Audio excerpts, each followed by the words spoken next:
Muhammad is the only prophet in history to deliver a message to his followers, to bow down in honor of the revelation, and then to come back later and say, oh, by the way, those verses that I delivered to you, sorry, Satan made me do that. The devil made me do it.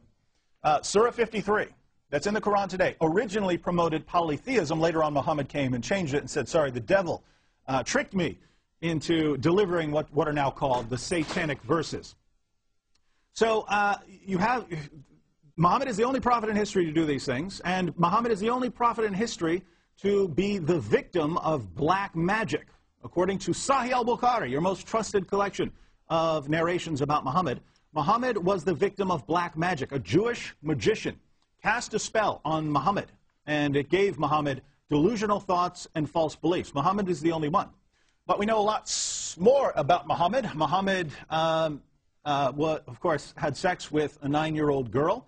And if you think that's a problem, it's certainly not a problem in Islam. Muhammad himself did it, and the Quran itself allows it. The Quran in Surah 65:4, if you don't trust my interpretation, read your greatest commentators. Your greatest commentators all agree that Surah 65:4 allows Muslim men to have sex with girls who haven't even reached puberty and to divorce them after having sex with them.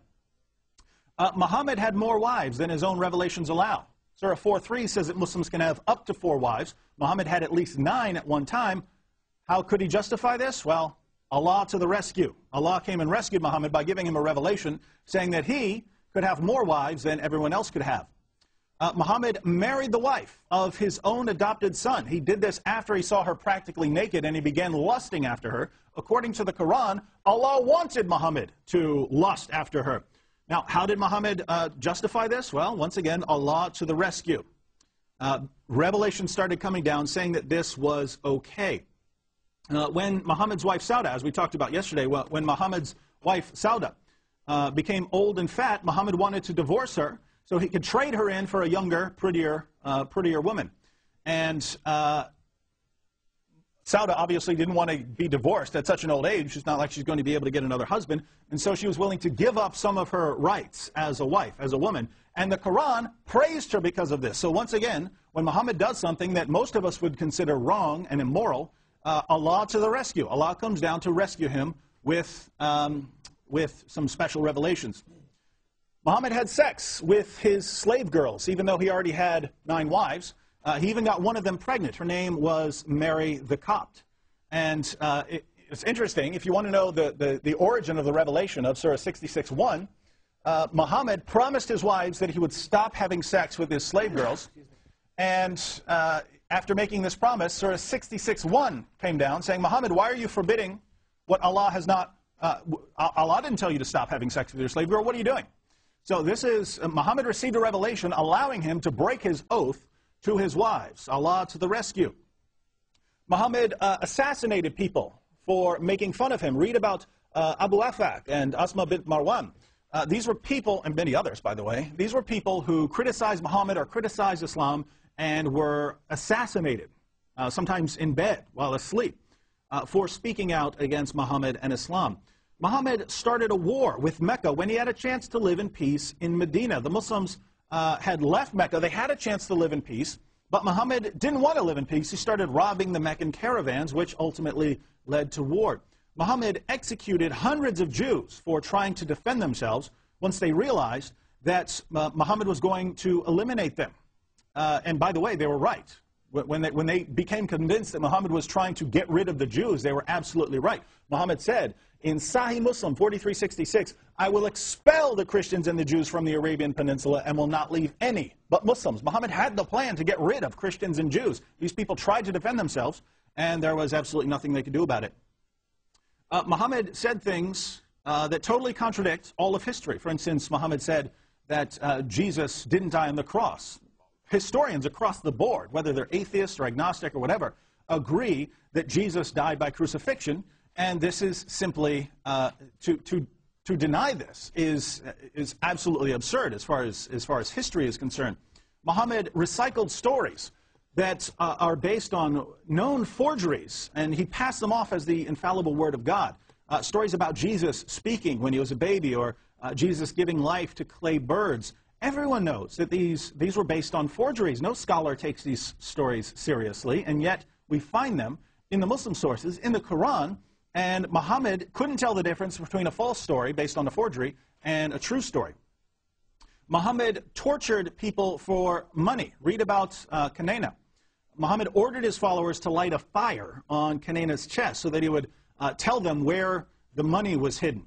Muhammad supported his ministry by robbing people. Why bother working hard when you can just rob people? Muhammad enslaved thousands of people. He allowed his followers to rape their female captives. Muhammad also raped his female captives. He would take the most beautiful captives back to his own tent. Muhammad told his followers that it's okay to beat their wives into submission. He told his followers that women are stupid and that their testimony is unreliable. Muhammad taught his followers to believe in a God who loves them only and no one else. Muhammad adopted idolatrous pagan practices like kissing the black stone and bowing down to the Kaaba. And these are part of Islam now, and they were pagan practices. Now, we could, of course, go on, but think about all of this. What could Dr. Zakir Naik possibly say to show that Islam is as obviously true as 2 + 2 = 4, so much so that Muslims have a right to oppress people? What's he going to say? I mean, we look at the Muslim sources, it's problem after problem after problem. Come on. Muhammad is suicidal because he thinks he's demon-possessed. He's delivering revelations and taking them back, saying Satan tricked him into doing it, and people are giving him false beliefs by black magic, and this is the man that we're all supposed to trust as much as we trust basic mathematics. What could Dr. Naik possibly say? What's he going to say? That science shows that Islam is true? This seems to be his favorite argument. And what happens when we actually examine that critically? We look at Surah 1886, which says that Alexander the Great traveled so far west, he found the place where the sun sets. According to the Quran, the sun sets in a pool of murky water. According to Surah 67:5, stars are missiles that God uses to shoot demons. When you see a shooting star, it's because a demon tried to sneak into heaven, and Allah became angry and hurled a star at him. That is so wrong in so many ways. It's absolutely absurd. We read in the Quran that there are 7 earths, and we know that these earths are flat, because according to the Quran, the earth is flat. You have these 7 earths stacked up like pancakes. Islam gets it wrong in almost every way. According to the Quran, semen is formed between the backbone and the ribs. Is this right? No. Over and over and over again, and if you'd like to go into more detail, we certainly can. But over and over and over again, we look at scientific claims that the Quran is making, and they're absolutely wrong and false. We haven't even looked at the hadith. We haven't even looked at the hadith where Muhammad says if a fly falls into your drink, dunk the fly in the drink, because even though one of the wings has a disease, the other wing has a cure for the disease. This is false. Flies don't go around spreading cures for diseases on their wings. Muhammad told his followers that they could use water out of the well of Buddha. This was a water that they used to throw dead animals into, and excrement and all kinds of things. This was their garbage. This was their garbage area. They threw it in the water. Muhammad said, water is not made impure by anything.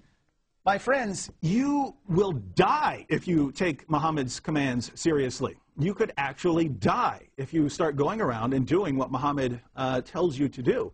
And Dr. Naik, he's a medical doctor. He knows this. So think about this. Every single fact we can investigate about Muhammad tells us that he was a false prophet.